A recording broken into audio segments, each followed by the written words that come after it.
네, 오늘 이 새벽에 또 우리가 함께 나눌 하나님의 말씀은 로마서 14장 7절부터 12절까지 기록되어 있는 본문의 말씀입니다. 우리는 지난 시간에 우리가 범사의 어떤 일들을 하거나 또한 하지 않고를 판단함에 있어서 또한 결정함에 있어서 그것이 성경에 명확하게 명시되어 있지 않을 때에는 어떻게 해야 되는 것인지 라고 하는 사실에 대해서 함께 생각을 해보았습니다. 그리고 지난 시간에 함께 살펴본 내용을 통해 우리는 성경 말씀을 통해 하나님께서 우리에게 하라고 하신 일이나 하지 말라고 금하신 일이 아닌 모든 일들을 결정할 때 성경에 명확하게 기록되어 있지 않은 모든 일들을 결정함에 있어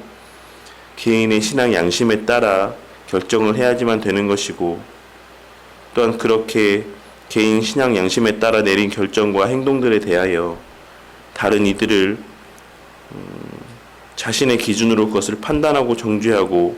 비판해서는 안 되는 것이다라고 하는 사실을 함께 생각해 보았습니다. 그리고 우리는 그것을 아디아포라라고 하는 표현을 사용해서 그 아디아포라의 영역 가운데 속한 문제다라고 부른다라는 사실 또한 함께 살펴보았던 것입니다. 그런데 여기서 우리가 한 가지 주의해야 될 것은 개인의 신앙 양심이라는 것이 우리의 모든 행위에 대하여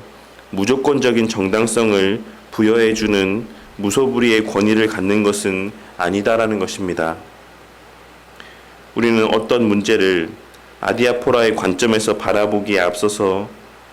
성경에 정말 그에 대한 명확한 언급이 없는지를 먼저 면밀하게 살펴야지만 될 것이고, 또한 그것이 아디아포라의 영역 가운데 속한 문제가 맞다라고 할지라도 그에 대한 판단과 결정을 내림에 있어서 그것이 진정 하나님의 영광을 위함인지 끊임없이 자신에게 묻고 또 물어야지만 되는 것입니다. 오늘 말씀은 그와 연장선상에 있는 말씀으로 우리가 아디아포라의 영역에 속한 일들을 대함에 있어서 우리의 마음가짐이 어떠해야 되는지에 대한 부연적인 말씀이라고 할 수가 있습니다.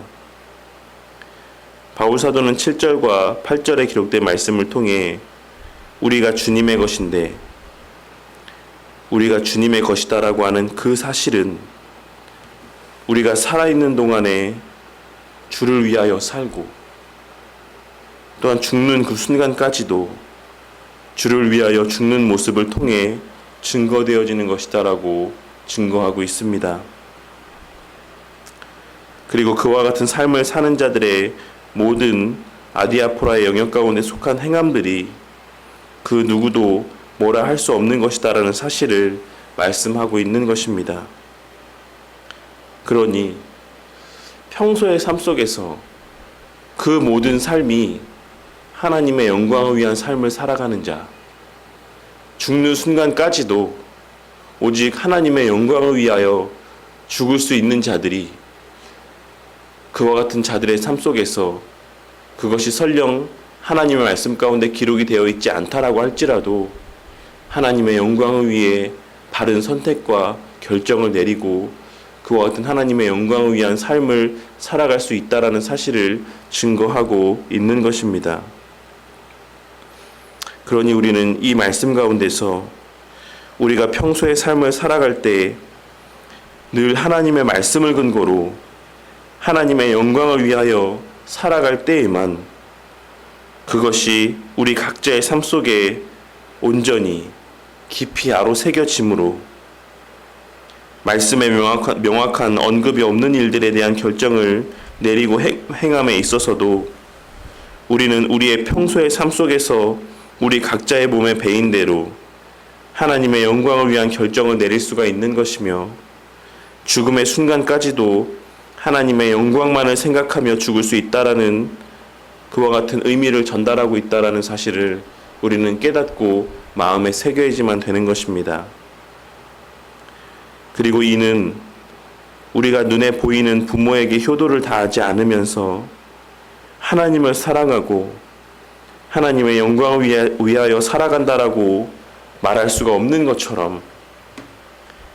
성경에 명시되어 있는 하나님의 말씀도 제대로 지키며 살아가지 않는 자들이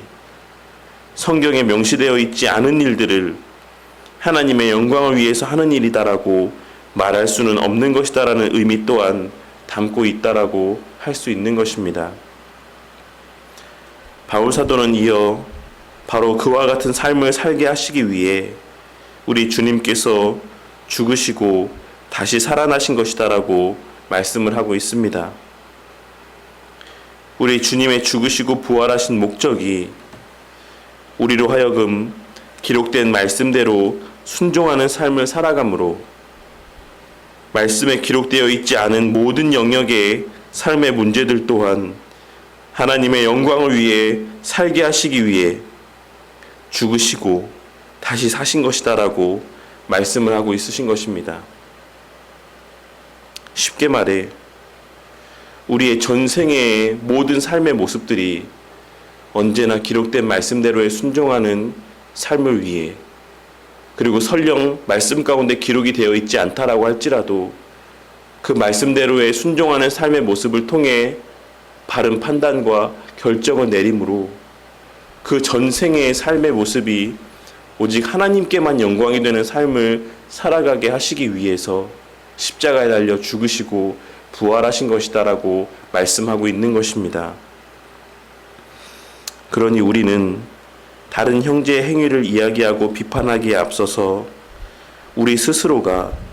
늘 하나님의 말씀대로 순종하며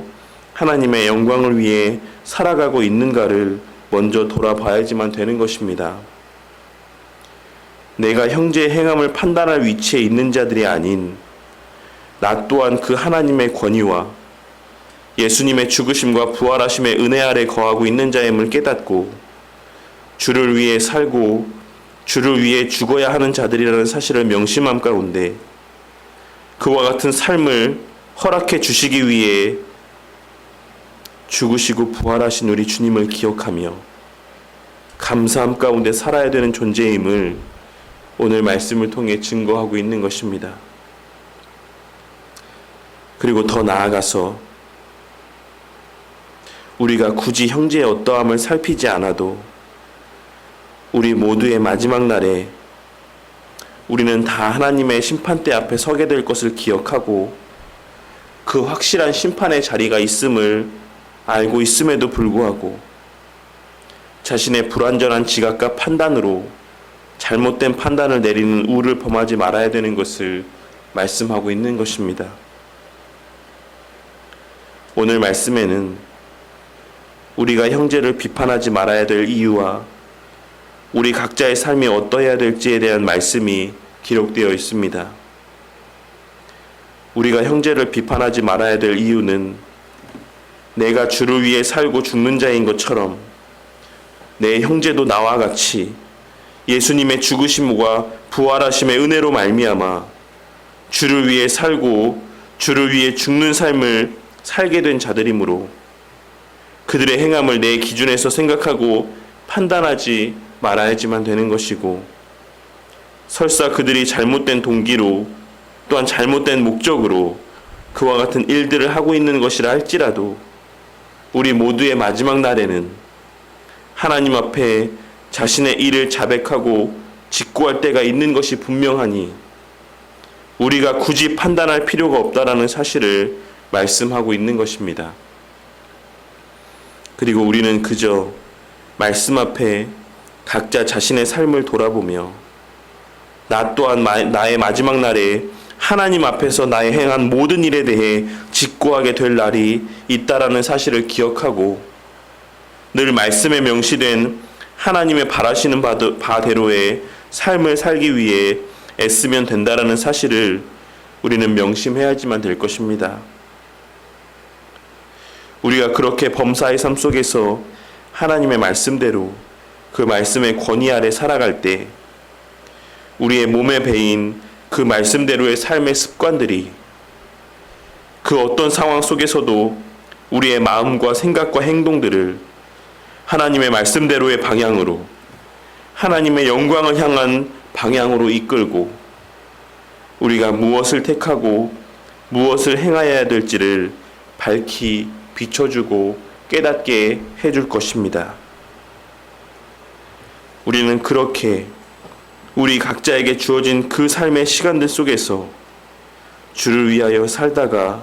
주를 위하여 죽으면 되는 자들인 것이지, 다른 사람들이 주를 위해 사는지 아닌지를 판단하는 위치에서 살아가서는 안 되는 것입니다. 그렇다라고 해서 오늘 말씀을 네 신앙이 어떻게 되든지 그건 네 문제니까 네 마음대로 알아서 해라 라고 하는 마음을 가지라라고 하는 그와 같은 말씀으로 오해가 되어지지 않기를 바랍니다. 이 말씀은 그와 같은 이기적인 신앙을 조장하는 말씀이 아닌 신앙적인 면에서의 우리의 오지랖을 자제시키는 말씀이라고 할 수가 있습니다. 우리는 상대방의 어떠함을 판단하기보다는 그들의 신앙을 위해 기도하고 내가 먼저 모든 이들 앞에 본이 되는 삶을 살기 위해 애쓰는 삶을 살아야 되는 것을 말씀하고 있는 것이다라고 할 수가 있는 것입니다. 오늘 말씀에서 우리 모두가 하나님께 자백하고 직고하게 될 그 날이 있다라고 하는 사실을 명심하고 범사의 삶 속에서 하나님 앞에서의 코람데오의 삶을 살아가는 우리 모두가 되기를 바랍니다. 그리고 우리의 그러한 모습이 다른 형제들의 눈에 본이 되고 그 삶 가운데 도전이 되어 우리가 굳이 그들의 잘못을 지적하고 드러내지 않는다라고 할지라도 우리의 그와 같은 본이 되고 도전이 되는 삶의 모습들을 통해 그들 또한 우리와 같이 주를 위해 살고 주를 위해 죽는 그런 주의 몸된 교회 공동체가 되기를 바랍니다. 우리 교회가 서로의 잘못을 지적하며 자신의 신앙을 은연중에 높이고 자랑하는 그와 같은 교회가 아닌 늘 겸손하게 자신을 돌아보며 자신이 먼저 말씀 앞에 바로 세워지기를 위해 애쓰는 그와 같은 교회가 되기를 바랍니다. 그리하여 마지막 주님 앞에서도 수고하고 충성된 종으로 칭찬받는 우리 모든 바른교회 성도님들이 되시기를, 우리 바른교회 공동체가 되기를 주님의 이름으로 간절히 축원합니다.